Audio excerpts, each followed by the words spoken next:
What's going on, Pepper fam? It's been a while since I did a video, and I am here in the garage today, and I'm going to be transplanting these 7-pot Nagas, so I figured I'd do a quick video on how I go about transplanting here. These 7-pot Nagas are my own cross, which is 7-pot Primo crossed to the purple Naga. These are F3 generation, and they are approximately 39-40 days old. I started these 7-pot Nagas out in germination trays on November 19th, which pretty much marked day 1 of germination. And about 19-20 days after that, I transplanted them into these 3¼ inch pots. I think they're 3¼ inch square by 4 inches deep. That was done on December 8th. So we went from November 19th to December 8th, which is approximately 19-20 days worth of growth. And now we are here on December 27th, which is approximately 19-20 days from the last transplant, when we transplanted them into these square pots. What I'm gonna be doing today is transplanting these in to 1-gallon pots. So we went from the standard germination trays, which was a 72 cell germination tray, let them grow for about 20 days, transplanted them into the 3¼ square pots, grew them out for approximately another 20 days, and now we are going to be transplanting them in. Fucking dogs are on patrol. Transplanting them in to 1 gallon round. Let me just grab one of these real quick.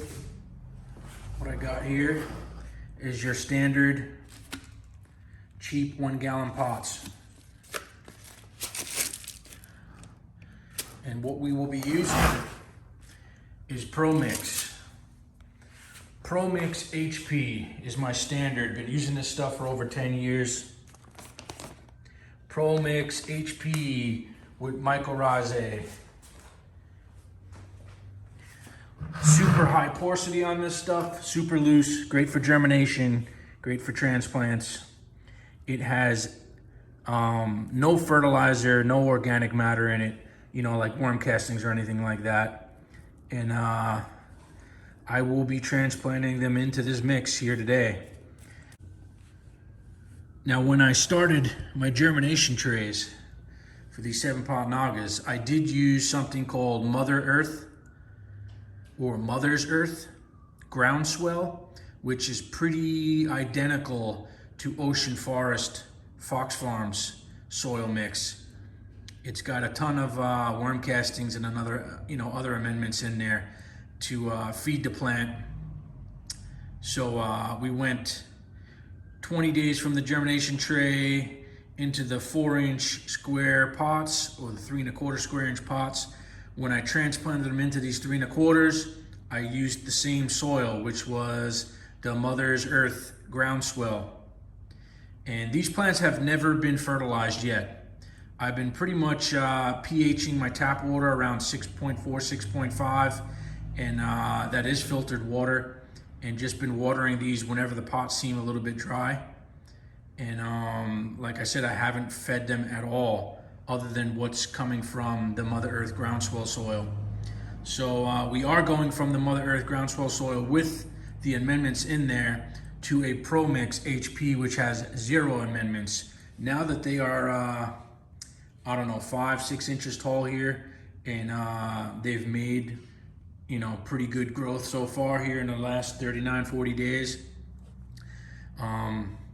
We're gonna go into the Pro Mix HP, and given about I don't know, maybe a week, 14 days maybe, 2 weeks, we're gonna start feeding the plants that are in the Pro Mix HP and in these 1-gallon pots.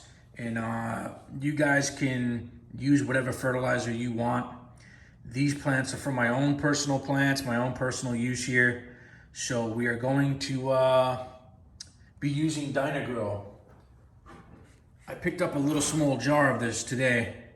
I do have the bloom formula. I think it's a quart. I do have a quart left over from the end of last season that I bought. Dynagrow 795. This stuff, not exactly organic, but like I said, these are for my own personal use, my own personal plants.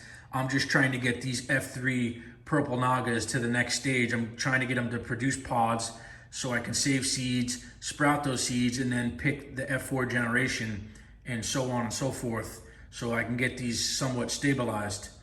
F3 generation are coming out pretty stable right now. I mean, as far as the foliage goes, 98% of the plants I sprouted, I have 3 different phenotypes here, and they're all coming up with purple leaves, purple stems. Not going to fully be able to say that they're fully stabilized right now until I see what pods they are producing right now in the next month or two. But we are going to use the Dynagrow 795. This stuff works awesome. You could pretty much feed your plants this stuff all year long, and it'll make them grow and it'll make them produce all year long. A lot of you guys may be against this stuff. It's synthetic, it's not organic, blah, blah, blah, whatever. It works. If your plants are super nutrient deficient or struggling from overwatering or underwatering or whatever it is, and your plants are looking like total shit and they're pale and they're looking fucked up, feed them some of this stuff, and I guarantee within a week your plants will turn around and start being green and start growing lush again. This is a tried and true product. I've tried everything from Fox Farms to Veg and Grow, Veg and Bloom. I mean, I can go down the whole list. Botanicare, Pure Blend Pro, and I mean, I've tried everything under the sun, and this is my go-to for getting good growth and getting them nice and green and growing quick. This stuff works. Just simply follow the directions on the back, and boom, this stuff is tried and true. It's been around for probably 20 years, maybe more, and it's tried and true product. So let me go ahead and start transplanting these plants, and I'll give you a couple updates during the process here. So I went ahead and pulled the first plant out, and as you can see, they are just about fully root bound. I wouldn't say they are excessively root bound. This pot does have 2 plants in it, and it definitely is ready for transplant right now. So I'm going to go ahead and get these transplanted today. I just wanted to pull the first one out, and that sun is fucking up my camera. Just wanted to pull this first one out and give you guys a quick view of what the roots actually look like right now. And this is 20 days growth from the germination trays to the 4-inch or 3 1/4 inch square pots. This is about 20 days growth on the roots. So let's go ahead and get these transplanted.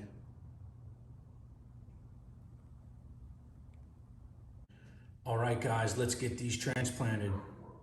Now, this may not be exactly how you guys do it. This is just how I've been doing it for years, okay? When I go ahead and transplant this into this 1-gallon pot, it's gonna be really hard to water these, and it's gonna be really hard to get your watering bucket, your watering can, whatever you're using to water. It's gonna be hard to get around these plants and get them into the root zone. So what I do, I go ahead and remove, and you'll see I posted something like this last season or the season before when I made a transplant video. I go ahead and remove the first or the second or the first and second sets of leaves. And the reason for this is so I can transplant a little bit deeper, and I also will have room to get my watering can in there to water around the root zone. And this will also keep from the soil splashing up underneath the leaves, which can lead to disease and pests coming up onto your leaves from the from the dirt and whatnot. And this, like I said, may not be the way you guys were taught to do it, and this may not be the way you guys see other people doing it, but this is how I've been doing it, and my methods are tried and true. So yeah, the first and second, or maybe the first to the third set of leaves coming up from the bottom, just go ahead and trim those off. And then when you transplant, you're going to be transplanting a lot deeper. Instead of keeping the soil level in the new transplanted pot there, instead of bringing your soil up to the soil line, you're going to go ahead and bring your soil up right under, or right on top of, or even with where you guys just trimmed some of those leaves off. That's going to make these plants a lot sturdier, and like I said, it's going to allow you to get your watering can in there to water around your root zone a lot better and without as much splashback coming up onto those leaves.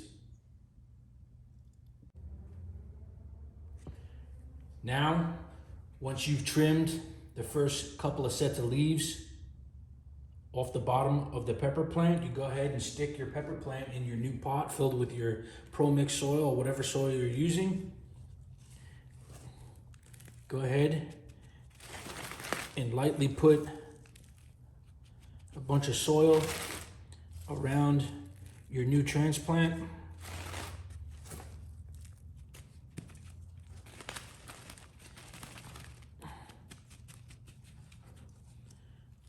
Pat it down a little bit.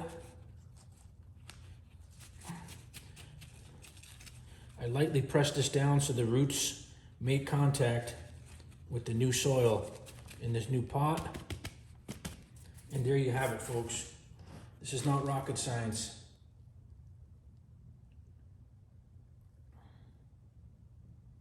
And this pepper plant is good to go. Transplanted and looks great. I even, because I have two plants in this pot in the same root zone, sharing the same root zone, when I do transplant these, I try to spread these a little bit apart and stick my finger in the middle here and press down. This will kind of allow these two plants to kind of separate and go their own direction instead of growing straight up within each other's, you know, trying to share each other's light and air zone. They try to go their own way.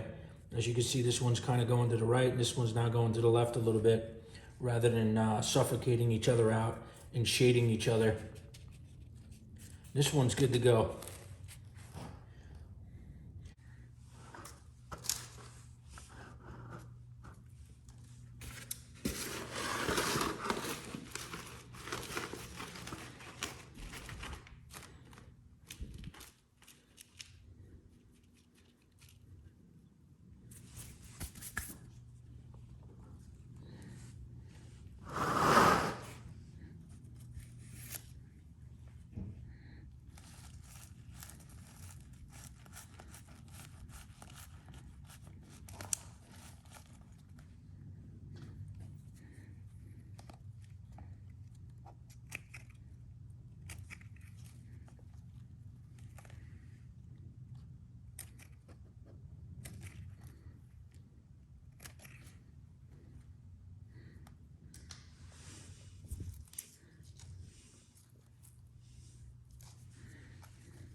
All right, Pepper fam. I got the first 7 plants transplanted into the 1-gallon pots. And I am not going to water these for the first 24 hours. So it's probably about 4 o'clock here today on Monday. Tomorrow around the same time, around 4 o'clock in the afternoon, I'm going to go ahead and give these a watering with plain water. And it probably won't dry out these pots in the grow room for at least 3 to 4 days. It'll probably hold the moisture for 3 or 4 days. So we'll make sure we give these pots a good watering with plain water for the first 2 or 3 waterings. And by the time we water these 2 or 3 times, it'll probably be 10 to 12 to 13 days from now.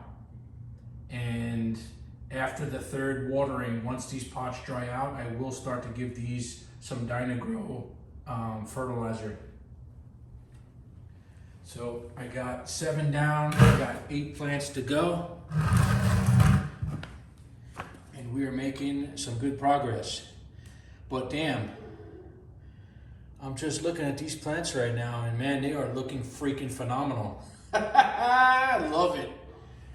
ProMix HP. If you guys are wondering where I got this black container that I'm transplanting and I got all my soil in, this is a container or a tub from Home Depot that contractors use to mix bagged cement in.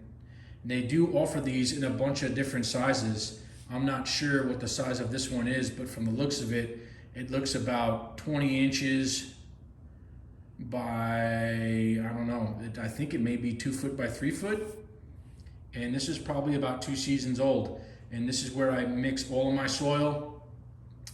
Unless I'm mixing a monstrous huge batch, I go ahead and lay a tarp out in the backyard and I dump all my amendments and all my stuff on the tarp and I shovel that stuff and mix it all together. But for small jobs like this, starting germination trays, or just transplanting your plants, if you have 20, 30 plants you want to transplant, go ahead and pour your ProMix or your Fox Farms, Ocean Forest, or Happy Frog, or whatever you have into these bins, into these tubs, and go ahead and shovel it up, mix it up real good, and start your transplanting.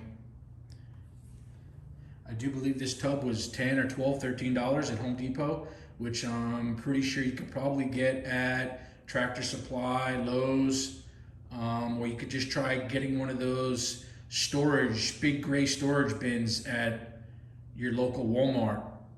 That will also do. I used those in the past, but I do like these a lot better because they are a lot lower. I don't have to reach down into the tub as much. And they do, right now I got 8 1-gallon containers worth of HP ProMix in here. And it's probably only about halfway full.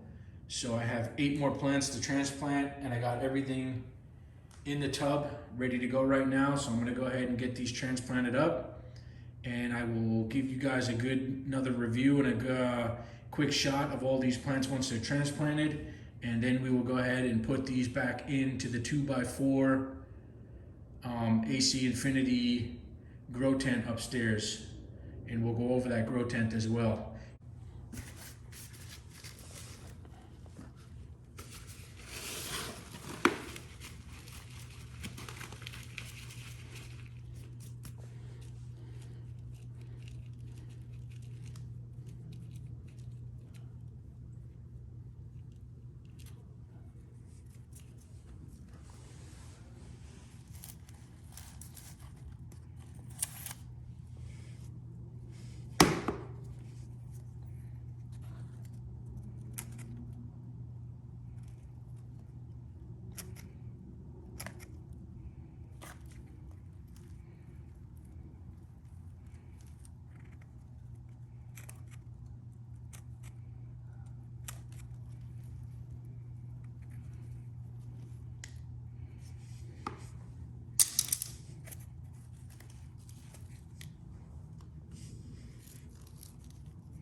Now I am going to go ahead and take this one leaf off so that it does not shade or block this other plant from making good growth. And I will try to separate these a little bit.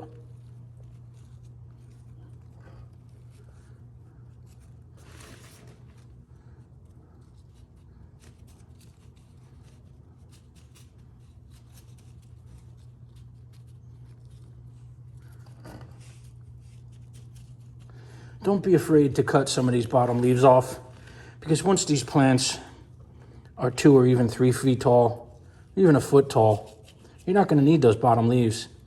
Those are all going to be sucker leaves that are sucking energy out of the plant. Take some of the bottom leaves off. Like I said, it helps the plant grow overall because it's not having to suck up more nutrients to keep those bottom leaves alive. And those bottom leaves aren't going to do anything. They're not keeping the plant alive. They are not producing pods. And once the plants are 2, 3, 4 feet tall, I'm going to go ahead and strip probably the first foot from the soil level up. I'm probably going to strip the first foot up to here. That whole foot worth of stem from the soil base all the way up is all going to be stripped of leaves anyway, because those leaves are just not needed. I call those sucker leaves. I think that's what they do call them, because they're sucking the life out of the plant. They're just not needed. So these did get a transplant here today, and then with the trimming of the leaves on the bottom, they may be a little stressed out for the first 2 or 3 days. But once they acknowledge that they're in a bigger pot and the roots can run free throughout this gallon pot, they're going to take off. So I wouldn't worry too much about trimming some of those bottom leaves. Just go ahead and trim them off.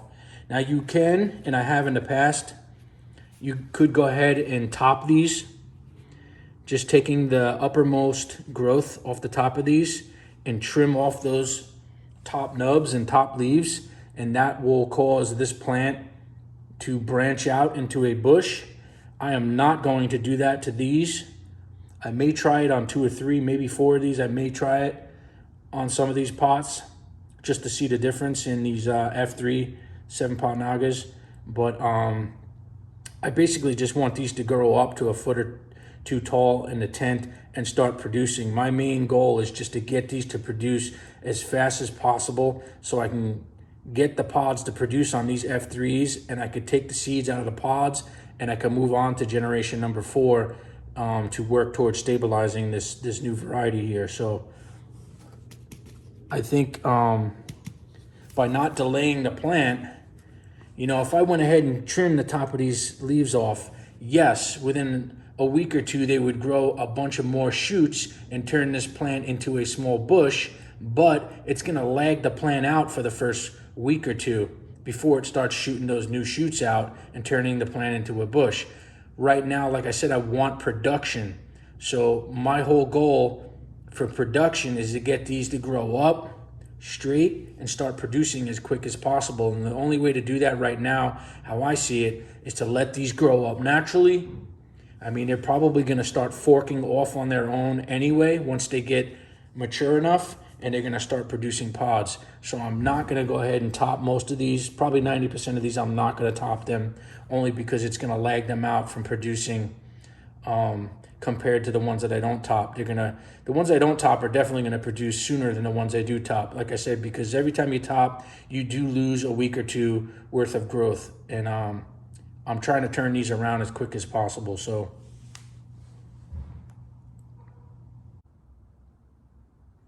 all right, folks, so there you have it. 15 7-pot Nagas all transplanted into 1-gallon buckets, up from the 3 1/4 inch square pots.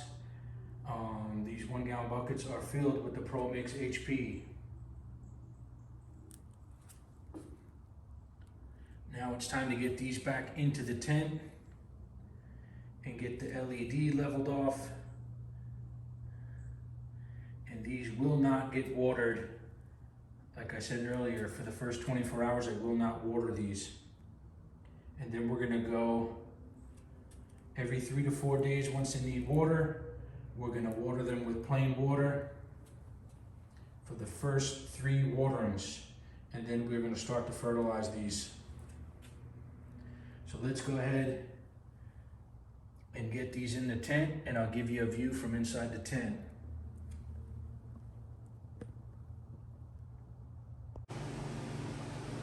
All right, Pepper fam, we're back inside here in the grow tent, AC Infinity 2 foot by 4 foot grow tent. We have all 15 7-pot Nagas inside the grow tent, and it looks like they fit perfect in here. A little bit tight, but I'm glad I didn't go with the 2-gallon pots because they would not have fit all in here. And if I would have went with more than 15 plants, which I did have more than 15 plants, but I narrowed it down to the strongest ones and the ones with the most purple in them when I transplanted them from the 72 spot cell trays to the 3 1/4 square pots. I kind of weeded out the ones that were not purple and the ones that looked weak and were late germinating. I weeded those out and cut them out, and I only transplanted the healthy purplish type ones into the 3 1/4 inch square pots. So I wound up with 15, and 15 of those stayed in the 3 1/4 square pots for 20 days. They were just transplanted now into these 1-gallon pots, and they do fit perfect in here. I do have maybe room for one more over there in the corner, but yeah, I probably could have squeezed 2 more there if that humidifier was not there. But I do need the humidifier in here because it is around 79 degrees here inside the tent, and with those high temps and being down here in Georgia, we have super low humidity in here. So I hooked up this basic generic, I think it's Vicks brand from Walmart. I went ahead and purchased that Vicks humidifier just to stick it here in the tent, and it does do justice here in the tent. 79 degrees and about 40% humidity. Once the lights go out, the humidity does go up to 50, 55, 58%, which is pretty decent. But everything's looking good here, man. SP250, I think I have it turned down about 75% of the way right now, just so I can work in here right now. So I'm not getting blinded here by this light. I did make the mistake by not wearing the Method 7. I know there's a couple other brands out there now. They sell the glasses that block out the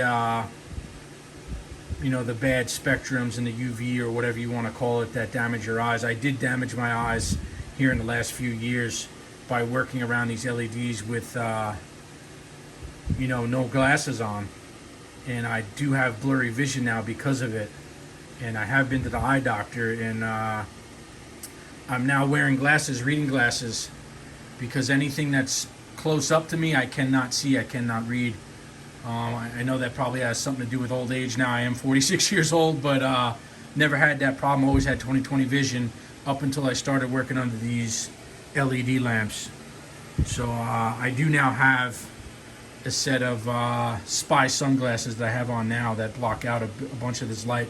But this light is turned down, I think 75% of the way right now, so I can work in here. But the plants look great. 15 7-pot Nagas, all transplanted, Pro Mix HP, 1-gallon pots, and they are looking pretty good. I'm gonna just play it by ear as far as watering these. Like I said, tomorrow, which tomorrow 4 o'clock will mark 24 hours, I will give them a light watering with plain pH'd water. I will probably pH that around 6.4, 6.5, and it will be plain pH water, filtered water. And then we'll just play it by ear. When these pots feel a little bit dry, I'll go ahead and give them another watering, and probably 2 more waterings after that. By then it should be probably 10 to 14 days from today when I start giving these fertilizers, and I'll start working in some Dynagrow into the feed mix schedule. And we'll continue watering these just every time these pots feel dry to me. And I will pick them up day by day to see, you know, feel the difference in the weight of the pot. That's kind of how I judge when these need to be watered. So we'll play it by ear. When these pots do feel a little bit dry, I'll go ahead and water them with the Dyna-Gro. I'll start out with a pretty weak solution.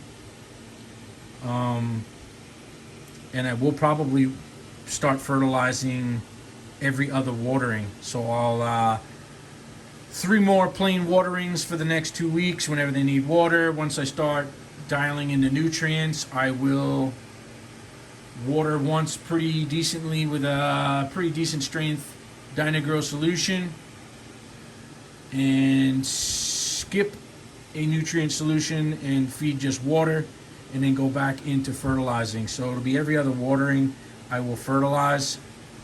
If the plants start showing signs of over fertilization or under fertilization, I will you know, adjust as needed here. So but everything's looking good in here right now, and I'm going to go ahead and turn this Mars Hydro lamp up to 50-60%. I think it is. Like I said, I dimmed it down as far as it'll go right now, which these don't come with the dimmer, but on the back of this ballast, if you take the ballast kind of off halfway, they have these 2 adjustment knobs underneath where you can play with the output and the wattage. And that's something I found out a couple months after owning this thing. This way I didn't have to have it on full blast all the time while working in here. I kind of basically just keep one screw in the corner here. This way I can go ahead and adjust this out, and this is not going to fall off the top of the LED. And I can pull this out and stick a screwdriver underneath and adjust as needed. And this lamp has done me justice. This is probably the 3rd season using this lamp. And it is kind of tight inside this tent right now, I'm not going to lie, but I think they'll do pretty good in here for a while until I get my other 4-foot by 8-foot tent up and running, and I get the other side of this room and the lamp set up over there where I can move them out of this tent and spread them out in the 4 by 8 tent, or on the other side of the room with the LEDs. I can spread them out and let them grow pretty good over there. And then once this tent is empty with these 7-pot Nagas, I can go ahead and start 5 or 6 more trays inside this tent and get all my seed stock up and running for this coming season. So, alright guys, I hope you guys enjoyed this video. These are tried and true methods that I've been using for years now. And go ahead and give this video a like if you liked it. Give us a follow if you're not already following. I appreciate all the support. Check out my Facebook. Check out my IG channel, Vetter's Peppers. And we are pretty much done here for today. Tomorrow, I'm not sure if I want to do a video of tomorrow's transplanting, but I do have about 16, 18, or even 20 strawberry plants outside that are in small 2-inch square cups, and they are fully root bound out there, and they've been outside for a long time. They've been out there for a couple seasons now, but those new ones that are in the small 2-inch square cups have been out there for 4, 5, 6 months, and they are totally root bound, so I need to get those transplanted into 1-gallon pots. So I may do another video, I'm not sure, on the transplants of the transplanting of the strawberries tomorrow. And if I do that, I'll definitely get another video up here and make sure it's loaded up by tomorrow night sometime. But I appreciate you guys. I appreciate all the support. Thanks for watching the video. Keep it green, fellas. Peace.